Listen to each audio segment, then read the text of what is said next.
Hey everybody, welcome to this presentation on how to skim a GMAT passage. Thank you all so much for joining me today. My name is Linnea. I am a live class instructor and content creator here at Magoosh.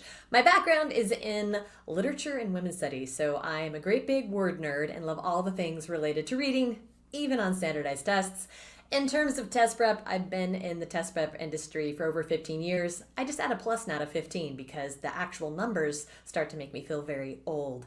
So 15 plus years working with both undergraduate and graduate admissions, including admissions consulting for the whole application process, but especially application essays, both undergraduate and graduate.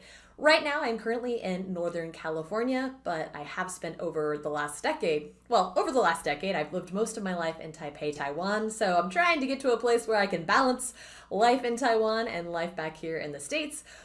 When I'm in either of those places, I look for all the opportunities to travel, and that can just be going to a different city and finding a cafe to hang out in all day long. So here's the deal. This is a live-ish broadcast. I'm going to go ahead and turn off this camera because this is pre-recorded, but I am here with you live right now. I'm just hanging out over in the chat ready to answer your questions. So I'm still going to be here. I'm going to turn the camera off, and that's going to hopefully allow you guys to just focus on the presentation and all the stuff going on those slides. But if you have questions, you know where to find me. All right. So what do we do when we see a problem like this? Bam. We have this typical GMAT passage, which is kind of long and info-dense, and often on a topic that, let's be honest, is not all that compelling, although compelling is in the eye of the beholder. And following that passage will be a question quite like this one. Here we have a main purpose question, which requires us to consider the big why of the passage. In short, capturing the reason an author explores a subject. Now, it's important to differentiate. Main idea questions focus on the subject or the big what. Main purpose questions focus on the author, and that's the big why. But these are both general questions. And for these types of questions, we want to focus on the bigger picture, and that's where today's technique really comes in handy. So our goals for today, we're going to appreciate the importance of skimming as part of an effective strategy throughout the GMAT reading comprehension section. We're going to learn techniques for simplifying, filtering, and flattening GMAT passages. And we're also going to understand how these techniques are effective on specific question types and passages of various lengths, specifically main idea, main purpose questions, and longer passages. So, who is this topic ideal for? Honestly, students of all abilities may benefit from these techniques, but the class is designed specifically for students who get overwhelmed and are struggling to improve on the reading comprehension sections. But of course, like all things test prep, there is a caveat. There are two different challenges to GMAT reading comprehension. First, comprehending the passage, and second, figuring out the question. Improving one doesn't necessarily directly lead to better performance. It's improving both skills together that leads to progress. Now you might be thinking, why skim rather than read? So why skim rather than read? Well, the GMAT is designed to punish students who attempt to treat every word or every passage with equal attention.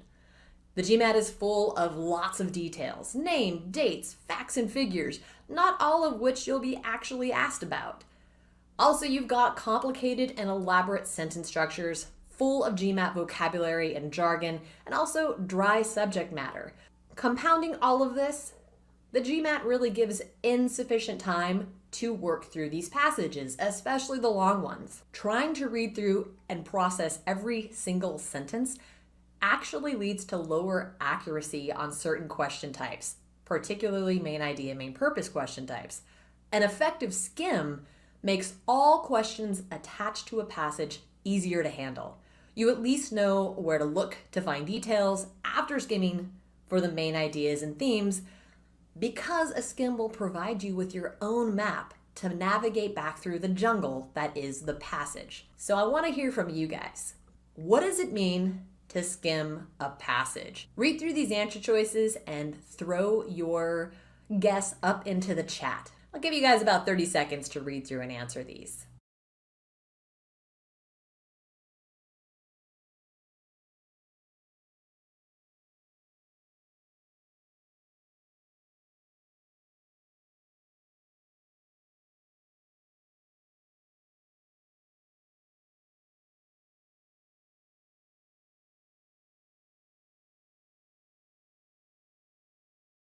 Five more seconds. All right. If you chose answer B, a reading technique used to quickly identify the main ideas and thoughts of a passage while under time constraints, nicely done. That is the correct answer. A little bit of analysis. Skimming is not just reading a passage as quickly as possible. That's speed reading. That's a whole other thing. Skimming is a more complex technique requiring focused attention on how the passage or sentence is constructed and knowing how to navigate the parts. So let's break this down. The steps of the skim. First of all, you want to ascertain the central themes, the main ideas. Then you want to separate out the main ideas from supporting ideas. Now you want to test that.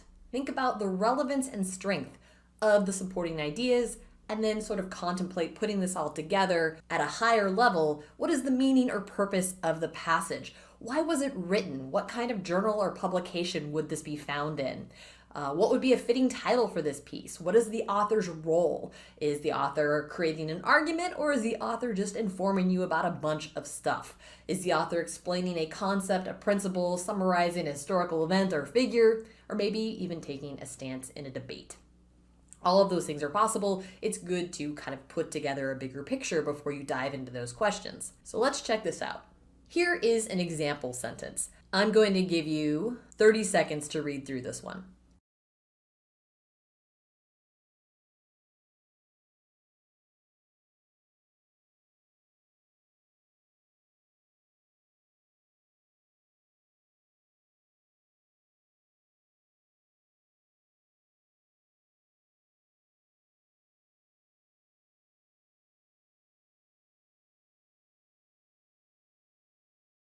Five more seconds.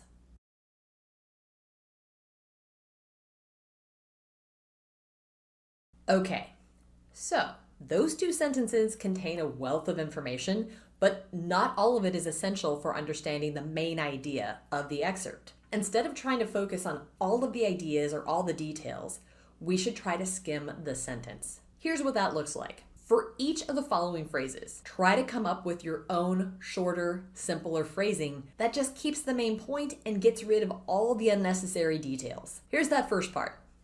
The Irish physicist John Tindall. Take a moment, think about how you can simplify that, throw your answers into the chat. I'm going to give you another 30 seconds.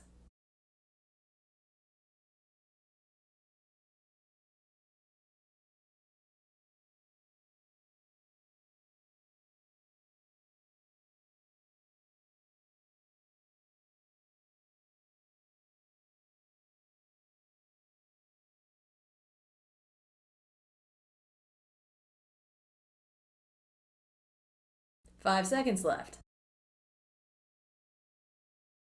All right, so one very simple version of this could be just some guy or John T. Now we move on to the next part, another 30 seconds. Try to simplify that, throw your answers up into the chat.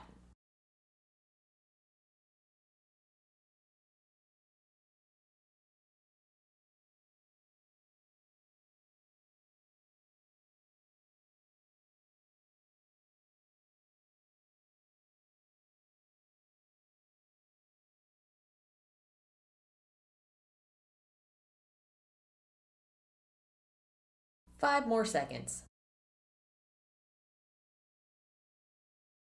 Okay, if you have something along the lines of discovered something that led to a new science, great. That is a great way to pull out just the essential details. And finally, this third part. Again, another 30 seconds.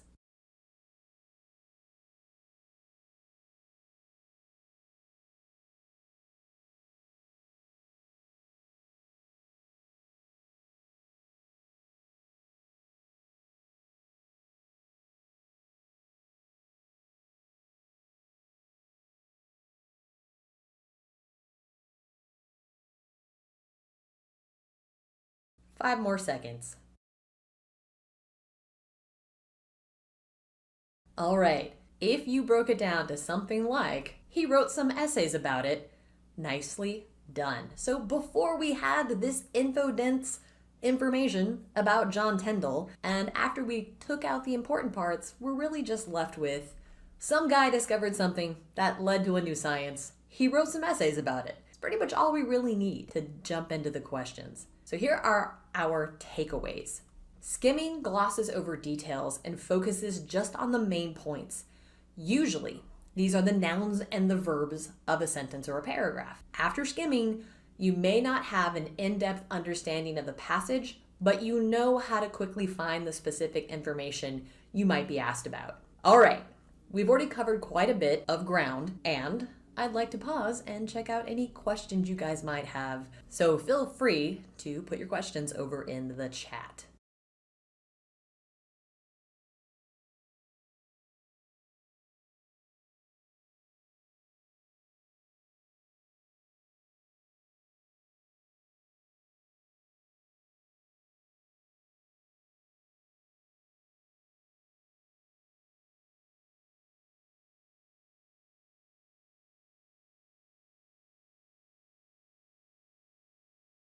Okay, we're going to move on and talk about, well, if I need to focus on the important stuff, then what sentences or parts of the passage should I pay attention to most? The opening line of a passage always deserves some consideration. The closing line is often just as important, as it can serve to provide the author's final stance or remark on the subject. GMAT passages are written as well-composed paragraphs and therefore roughly follow a formula.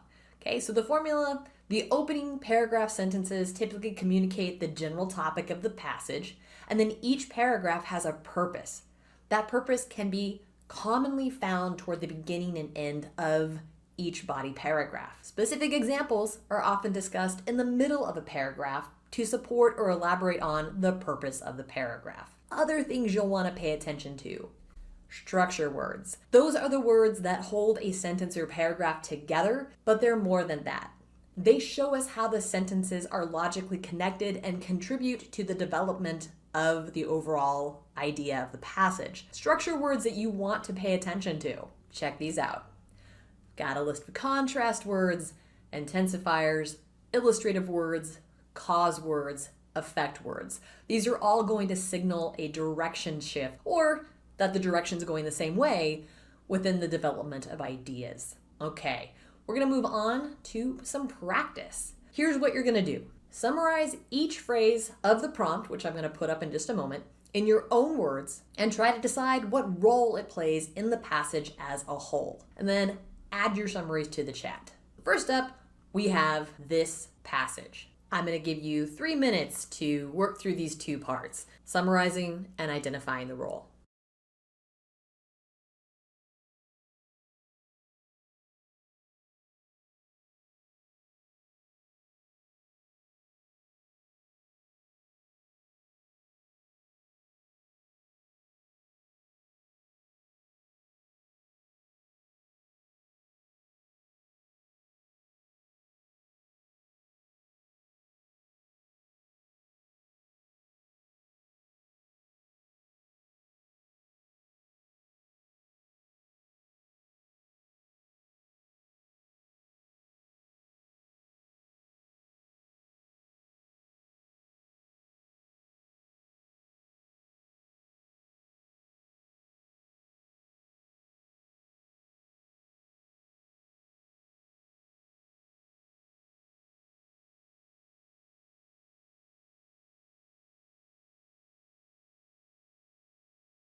We are about a minute down with 2 minutes to go.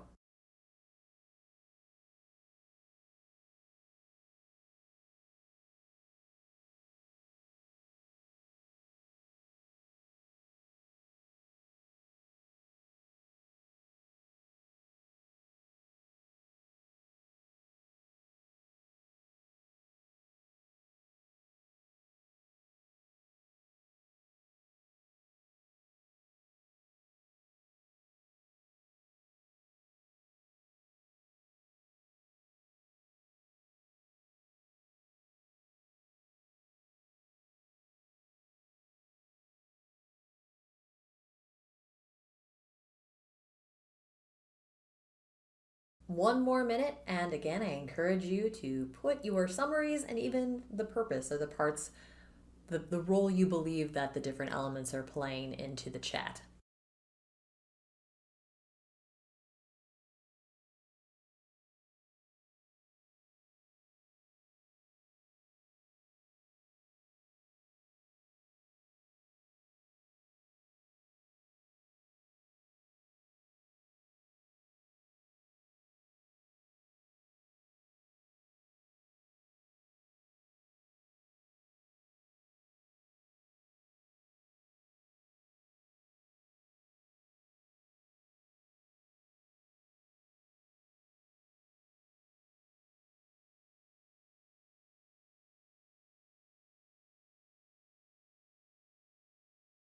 Last 5 seconds. All right, so let's break it down. This first part. While Socrates is arguably one of the most notorious figures in Western literature, very little evidence exists that details his real life. So let's talk about the role, the purpose. This introduces the main idea or claim of the paragraph. And then moving on to the next part, if you just pay attention to the bolded text, the bolded text communicates the author's position. The unbolded texts add some details and qualifications, but those really aren't central to the main idea. We can skim over those. So the big idea here is we can often trim out many details, tangents, qualifications in order to bring the main idea into focus. Awesome job, all of you who threw your summaries up into chat. Here is what I had. So if you have anything similar to mine, well, then you know you are on the right track. My summary was, nothing was written about this guy's life, so we don't know much about him. Now is another great place to pause to see if you guys have any questions.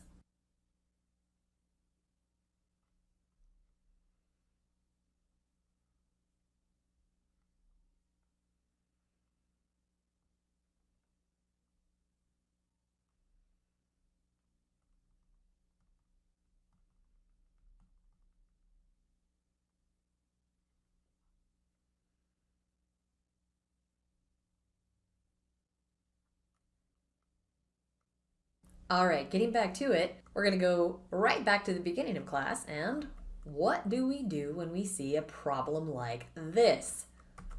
Oh my goodness, so many words, and probably quite small. But we're going to break this down. We're going to put this all together. We're going to start with that first paragraph. And what I'm looking for you guys to do up in chat is to think about what's going on here at a higher level, an overview, and also the purpose of it. So what is its function within the passage as a whole? All right, here is paragraph 1. I'm going to give you a minute to read through this first part of it. A minute to read through the first part and also put your ideas for a summary for this first part up into chat, as well as the purpose of this element of the passage.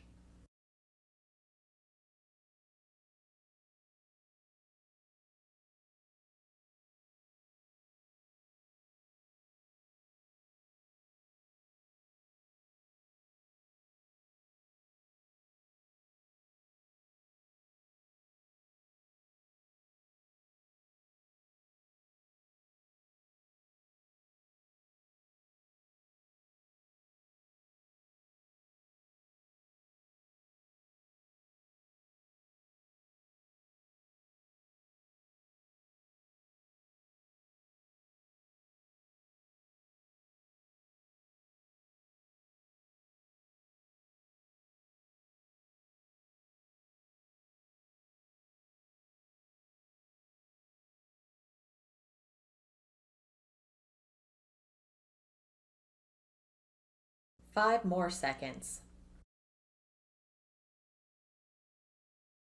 All right, so if you've captured a purpose that's somewhere along the lines of introduces ergonomics and corrects a popular perspective, namely that ergonomics is a new science and not an old one, you're looking good. Now for the next paragraph, I'm about to throw that up there. I'm going to give you 2 minutes because it is quite a bit longer. Same idea though, in chat I'm looking for your ideas for summaries for this paragraph as well as identifying the function of it.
1 more minute to go.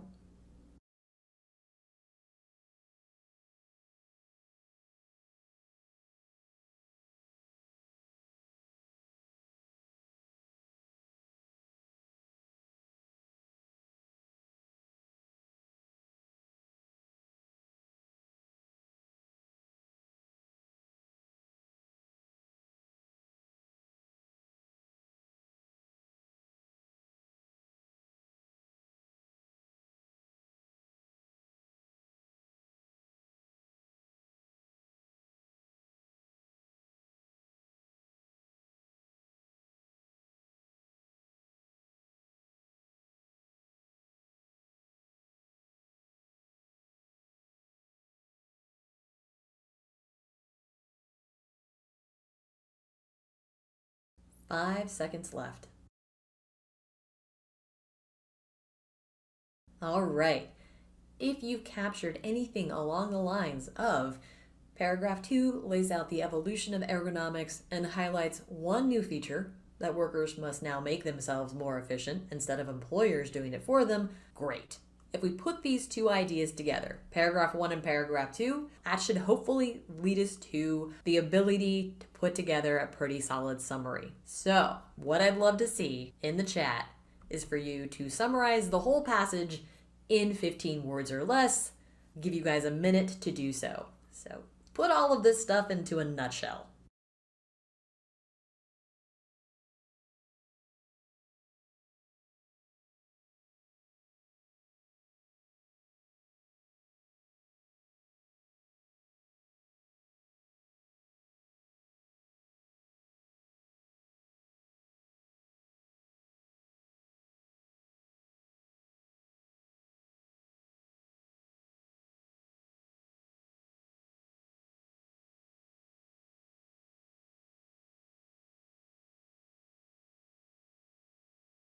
Five more seconds. All right. So my summary is corrects ergonomics timeline and discusses changing applications of the science employer to employee. If you have anything along those lines, that means your summary is looking really solid. And that's going to bring us back to the question. So in the chat, which of the following best describes the main purpose of this passage? Going to give you guys a minute or so to lock in an answer in the chat, and then we'll talk through the different choices.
All right, that's about 1 minute. I'm going to give you all 30 more seconds, and then we're going to talk through it.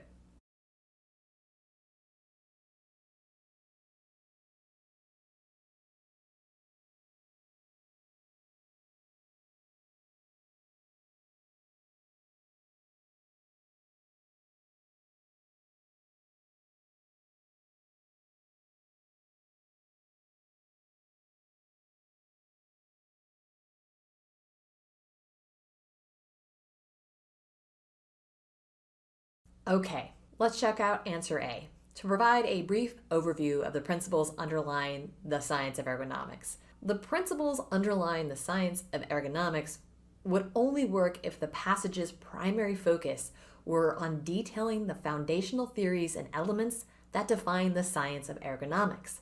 This answer leaves out the entire discussion about beliefs and misconceptions regarding ergonomics, and it's really just way beyond the scope of the passage. So that is not our correct answer. B. to advocate for the wider adoption of certain beneficial workplace practices. This is an informative passage. It's not an argumentative passage. The author is not trying to persuade us or change our way of thinking. The author is just giving information, not trying to suggest any type of change. B is out. C, to address a misconception about the origins of ergonomic tools and behaviors.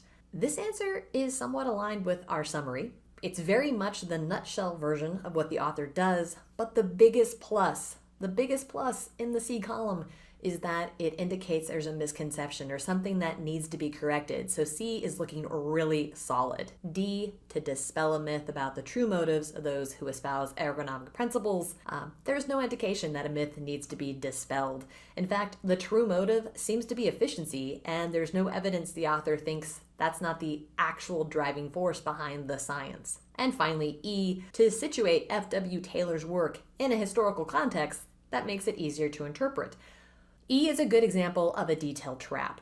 E could very well be true, but the F.W. Taylor example is a supporting detail that contributes to the main purpose, but not or cannot be in and of itself the main purpose. Detail traps are just one of the common traps you'll want to be aware of when you're navigating GMAT reading passages. My amazing colleague Melody will be covering trap answers on March 2nd, so I encourage all of you to check out that live stream. But for us, we're going to look at the correct answer. The correct answer is C, to address a misconception about the origins of ergonomic tools and behavior. If you got C, awesome. If you didn't get C, no worries. These are challenging questions, but the more familiarity you build, the easier these will become, and you will see your accuracy improve accordingly. All right, let's talk final takeaways. Skimming is a crucial skill on the GMAT that takes unwieldy, overwhelming passages and simplifies or flattens them. Skimming treats sentences, paragraphs, and even whole passages as coherent structures, with some parts doing more work than others. And skimming makes tackling main idea, main purpose questions easier and sets you up for knowing where to look for information on subsequent questions. So the moral of the story is skimming is awesome. It can really help with efficiency, and it's something that I encourage all of you to incorporate into your reading comprehension practice. All right, that does it for the presentation, but I am still hanging out here in the chat for any questions you might have for the next little bit. Thank you guys so very much, and look forward to seeing you again in future presentations.